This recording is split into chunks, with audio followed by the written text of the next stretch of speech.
एक मित्र ने प्रश्न पूछा है, हृदय, मन, चित्त और विचार का आपस में क्या संबंध है। इसी में दूसरा प्रश्न पूछा है, हृदय से मन प्रभावित होता है या मन से हृदय। दो प्रश्न एक साथ हैं। हृदय, मन, चित्त और विचार का आपस में क्या संबंध है। हृदय से मन प्रभावित होता है या मन से हृदय। इसको हम अगर समझने की कोशिश करें, शारीरिक रूप से अगर समझने की कोशिश करें पहले, तो हमें यह पता चलता है कि जिसको हम हृदय कह रहे हैं, अगर इसको शरीर के संबंध में सोचें तो हृदय से धड़कन और हृदय की धड़कन से खून की गति दिमाग तक जाती है, ब्रेन तक जाती है।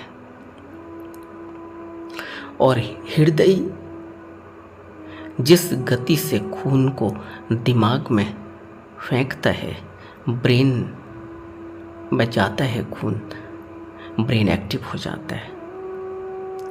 ब्रेन एक्टिव हो जाता है तो न्यूरॉन्स इलेक्ट्रोमैग्नेटिक वेव्स के जरिए आपस में संबंध भेजते हैं, सूचनाएं भेजते हैं। और वो सूचनाएं सेंट्रलाइज्ड नर्वस सिस्टम के थ्रू पूरे शरीर में जाती हैं और पूरे शरीर में किन किन अंगों में किस तरह से प्रभाव देने हैं, सूचनाएं देनी हैं, किस तरह से उन अंगों में एक्टिविटीज़ होनी है, शरीर पर क्या प्रभाव पड़ता है, शरीर किस तरह से काम करता है, यह सब कुछ ब्रेन में जा रहे खून के माध्यम से होता है। यानी हृदय अगर सही से धड़के और खून की गति ब्रेन में, दिमाग में जाए तो सब शरीर में एक्टिविटीज शुरू हो जाती है। यह तो शरीर के लेवल पे हम सोचने की, बताने की, समझने की कोशिश कर रहे हैं। लेकिन जो यह प्रश्न है, यहाँ हृदय का संबंध यह शरीर के अंग से नहीं है। हृदय, मन, चित्त और विचार का आपस में क्या संबंध है, इन्होंने कहा। मन और चित्त को हम एक साथ रखते हैं। हृदय, मन और विचार का आपस में क्या संबंध है। इसमें हृदय बहुत गहरा है, मन से भी गहरा हृदय है। शुद्धतम रूप अगर मन को हम बिल्कुल ही नीचे जाकर देखें, जहाँ पर उसमें कंडीशनिंग नहीं है, तो हम उसको कहेंगे कि यह शुद्धतम रूप है मन का। वहाँ हृदय तरंगित होता है, हृदय भावनाएं उठती हैं,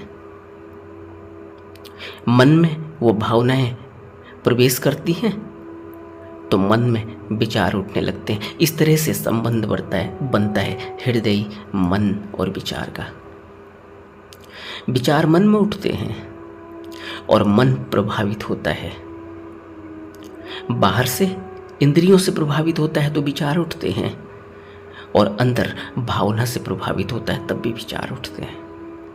विचार दोनों तरह से उठते हैं। भावनाएं गहरे में असर करती हैं, इसलिए भावना ध्यान का बहुत ज़्यादा महत्व है, क्योंकि भावना से ही तरंगें उठती हैं और विचार का रूप लेती हैं, और फिर विचार से कृत्य बन जाता है। इसको समझने की, गहरे में समझने की कोशिश करनी चाहिए। तो जो इनका प्रश्न है, हृदय, मन, चित्त और विचार का आपस में क्या संबंध है? गहरा संबंध है। सब एक दूसरे से जुड़ा हुआ है। अगर पीछे से अगर चले, विचार मन में उठते हैं और मन प्रभावित होता है हृदय से, तो तब भी विचार उठेगा, और मन प्रभावित होगा इंद्रियों से, तो तब भी विचार उठेगा। और दूसरा जो प्रश्न है कि हृदय से मन प्रभावित होता है या मन से हृदय? हृदय गहरे में, नीचे के तल में है, और हृदय का शुद्धतम, हृदय यानी मन जितना शुद्ध होता जाएगा, हृदय उतना प्रभावित होगा। हृदय में तरंगें उठेंगी। हृदय में जब भावना उठती है तो वह भावना कितनी शुद्ध है और कितनी अशुद्ध, यह मन से ही पता चलता है। अगर मन अशुद्ध है तो हृदय की गहरे में उठी हुई भावना प्रभावित नहीं कर पाएगा। हृदय में उठी हुई भावना मन तक नहीं पहुंच पाएंगी, क्योंकि मन कंडीशन्ड है, बहुत ज़्यादा प्रभावित है, बहुत ज़्यादा उसमें लेयर्स लगी हुई है, लेप लगे हुए हैं। इसीलिए बुद्ध ने कहा कि करुणा, दया और मैत्री।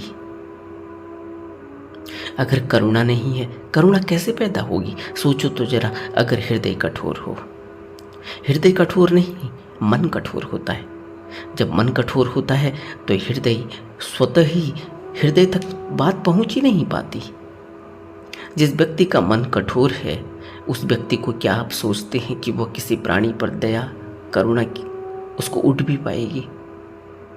हृदय तो वही है उसका, लेकिन मन इतना कठोर है कि हृदय तक तरंग पहुंच ही नहीं पाती। आप समझ रहे हैं? अगर मन मेरा कठोर है, अगर मन में मेरी तृष्णा जब है, तो मैं तो तृष्णा के पीछे भागूंगा, और जब मैं तृष्णा के पीछे भागूंगा तो हृदय में क्या तरंग उठ रही है उसको मैं महसूस ही नहीं कर पाऊंगा। इसीलिए तो आदमी गलत काम कर जाता है। तृष्णा से प्रभावित होकर वो किसी का छीन लेता है। तृष्णा से प्रभावित होकर, काम वासना से प्रभावित होकर वह किसी पर वह कृत्य कर जाता है जो उसको जन्मों जन्मों तक कारागृह में डाल देता है। भवलोक का कारागृह, भवबंधन का कारागृह। ऐसे कृत्य हो जाते हैं जिनकी सजाएं बहुत भयावह हैं। यह कृत्य क्यों होते हैं? इसीलिए क्योंकि मन तृष्णा, वासना, ईर्ष्या, लोभ और मोह से ग्रसित हो गया। और जब मन इतना कंडीशन्ड है तो हृदय की भाषा वो समझ नहीं पाता। यानी हृदय मन से प्रभावित होता है और मन भी हृदय से प्रभावित होता है। अगर मन शुद्ध है, अगर मन में करुणा है, अगर मन में दया है, अगर मन कंडीशन्ड नहीं है या कम कंडीशन्ड है, अगर मन में लेयर्स कम है, तो हृदय से उठ रही तरंग उसको सुनाई पड़ेंगी। वो उन सिग्नल्स को ले पाएगा, क्योंकि हृदय सत्य के साथ जुड़ा हुआ है। हृदय शुद्धतम है, क्योंकि वह मन के नीचे, जिसको प्योर कॉन्शियसनेस कहते हैं, और वहां से जो बात उठती है, जो बात निकलती है, वह शुद्धतम रूप में निकलती है। और अगर मन प्रभावित है पहले से ही, तो वह उस शुद्धतम रूप को स्वीकार नहीं कर पाता, क्योंकि उसमें बहुत ज़्यादा लेप लगी हुई हैं, बहुत ज़्यादा लेयर्स लगी हुई हैं। वह धर्मों से प्रभावित है, धर्मान, बहुत ज़्यादा चित्त में धर्म लगे हुए हैं, आदतें लगी हैं, स्वभाव लगा हुआ है। जब यह स्थिति होती है तो हृदय की झंकार सुनाई ही नहीं पड़ती, हृदय से उठ रही आवाज का पता नहीं चलता। और वहीं दूसरी ओर जो इनका प्रश्न है, क्या मन से हृदय प्रभावित होता है? हाँ, मन से हृदय प्रभावित होता है। अगर मन कठोर है तो हृदय से उठ रही वो तरंग है, वो ले नहीं पाएगा, और हृदय मन पर कब्जा नहीं कर सकता, हृदय मन पर दबाव नहीं बना सकता। इसीलिए बुद्ध ने कहा, जब उत्तेजना हो तो सत्य ढक जाता है। उत्तेजना कहाँ पैदा होती है? उत्तेजना मन में पैदा होती है। यह उत्तेजना क्या होती है? यह उत्तेजना तृष्णा की उत्तेजना है, यह उत्तेजना काम वासना की उत्तेजना है, यह उत्तेजना ईर्ष्या की उत्तेजना है, यह उत्तेजना मोह और लोभ की उत्तेजना है। और जब उत्तेजना हो तो सत्य ढक जाता है। यह सत्य कौन सा है? यह वही हृदय, वह शुद्धतम रूप हृदय का, जहां वह शाश्वत सत्य प्रकट होता है शुद्धतम रूप में, जहां हमें ओंकार के दर्शन होते हैं, जहां हमें अनहद नाद सुनाई देता है, जहां हमें प्रकाश दिखाई देता है, अंदर का प्रकाश। यही बुद्ध कह रहे हैं कि तुम्हें उस अपने दिए को जलाना होगा, और मन जो अभी हमारा इतना कठोर है, जहाँ कोई करुणा नहीं, जहाँ कोई दया नहीं, जहाँ कोई मैत्री भावना नहीं, जहाँ कोई मंगल कामना नहीं, वह उस हृदय में जलते हुए दिए तक कैसे पहुंचेगा? जरा सोचो। इसलिए बुद्ध ने मैत्री भावना पर इतना जोर दिया। अगर मैत्री भावना होगी तो मन शुद्ध होता चला जाएगा। अगर मैत्री भावना होगी तो मन कुलसित नहीं होगा, मन द्वेष से भरा नहीं होगा। अगर मन में मैत्री भावना होगी तो फिर मन लोभ से भरा नहीं होगा। अगर मन में मैत्री भावना होगी तो मन ईर्ष्या से भरा नहीं होगा, फिर मन पुलकित होगा, आनंदित होगा, और दूसरे की खुशी से उसमें खुशी पैदा होगी। और जैसे ही मन हर्षित होता है, आनंदित होता है, पुलकित होता है, शुद्ध होने लगता है, हृदय से उठ रही आवाज उसको सुनाई पड़ती है, हृदय से उठ रहा प्रकाश उसको सुनाई पड़ता है, दिखाई देता है। और जैसे ही प्रकाश दिखाई देता है, अज्ञानता का अंधेरा मिटने लगता है, अविद्या से विद्या की ओर यात्रा शुरू होती है, जागरण होता है। लेकिन शुरुआत करनी होगी मन को शुद्ध करने की, और मन को शुद्ध करने के लिए ही बुद्धों ने उपदेश दिए, बुद्धों ने शील के नियम दिए। मन को शुद्ध करने के लिए ही बुद्धों ने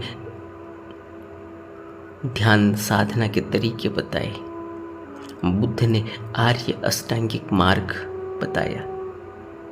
मन को शुद्ध करने के लिए ही सम्यक कर्मांत है। कौन से कर्म करने? सम्यक। मन को शुद्ध करने के लिए ही सम्यक वाक है, क्या बोलना है। मन को शुद्ध करने के लिए ही सम्यक आजीविका है। क्या खाना है, कितना खाना है, कौन सा खाना है, कौन सा नहीं खाना, और मन को शुद्ध करने के लिए ही प्रज्ञा है, सम्यक दृष्टि है, सम्यक संकल्प है। जैसे जैसे मन शुद्ध होता जाता है वैसे वैसे अंदर हृदय की तरफ बढ़ने लगता है। हृदय कोमल हो, हृदय शुद्ध होता रहे। हृदय का अर्थ है मन के अंदर की वह शुद्धतम दशा। इसी तरह जैसे बाहर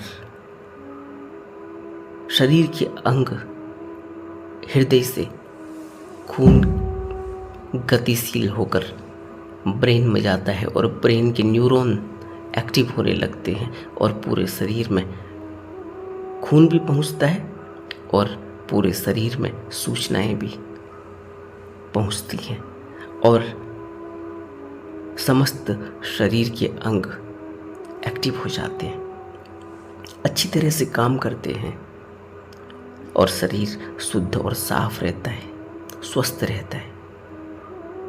कैसे होता है यह होता है जब हृदय से खून की गति सही मात्रा में ब्रेन में पहुंच रही हो।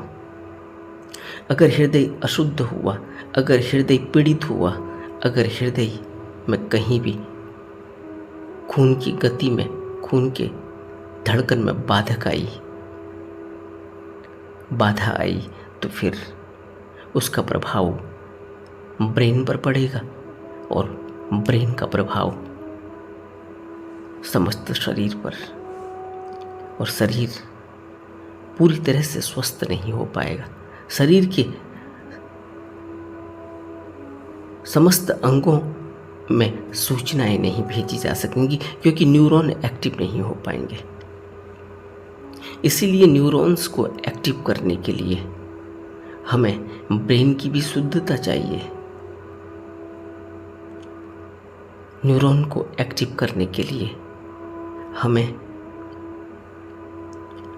ब्रेन में अच्छी मात्रा में, पर्याप्त मात्रा में खून की गति चाहिए। न्यूरॉन को एक्टिव करने के लिए हमें पर्याप्त मात्रा में मन की शुद्धता, मन की स्थिरता, मन की शांति चाहिए और इसका प्रभाव पड़ता है एक तरफ मन के गहरे में, मन से भी गहरे जहाँ भावनाएं उठती हैं हृदय में, जिन भावनाओं का प्रभाव मन पर पड़ता है और मन से विचार उठते हैं। अगर भावनाएं ठीक ना हों तो मन में जो विचार उठेंगे वो गलत दिशा में ले जाएंगे, और अगर भावनाएं शुद्ध हों तो मन में जो विचार उठेंगे वो उत्थान की तरफ ले जाएंगे। इसलिए हृदय और मन एक दूसरे से जुड़े हुए हैं। मन से हृदय प्रभावित होता है और हृदय से मन प्रभावित होता है, लेकिन हृदय से मन तब प्रभावित होता है जब मन शुद्धतम अवस्था में हो, जब मन में कंडीशनिंग कम हो, जब मन पर लगाम लगी हो, जब मन को हमने साफ किया हो। इसीलिए मन को साफ करने के लिए ही ध्यान साधना है। ध्यान से मन साफ होता है। क्यों? क्योंकि ध्यान से हमें मन में लगे हुए उन धर्मों का पता चलता है, उन स्वभाव का पता चलता है, उन आदतों का पता चलता है जिनसे मन प्रभावित हो रहा है। इसीलिए विपश्यना में हमें धर्मानुपश्यना की आवश्यकता है। इसीलिए विपश्यना में हमें चित्तानुपश्यना की आवश्यकता है। और ध्यान के सहारे हम मन को शुद्ध भी करते हैं, और जैसे ही मन शुद्ध होने लगता है वैसे ही उसमें करुणा और दया पैदा होने लगती है, मैत्री भावना पैदा होने लगती है। मैत्री पैदा होते ही उसमें करुणा पैदा होते ही, उसमें दया पैदा होते ही वह अंदर की तरफ, हृदय की तरफ बढ़ने लगता है, हृदय की सुनने लगता है, और हृदय से जो भी आवाज उठती है उन सिग्नल्स को वो लेने लगता है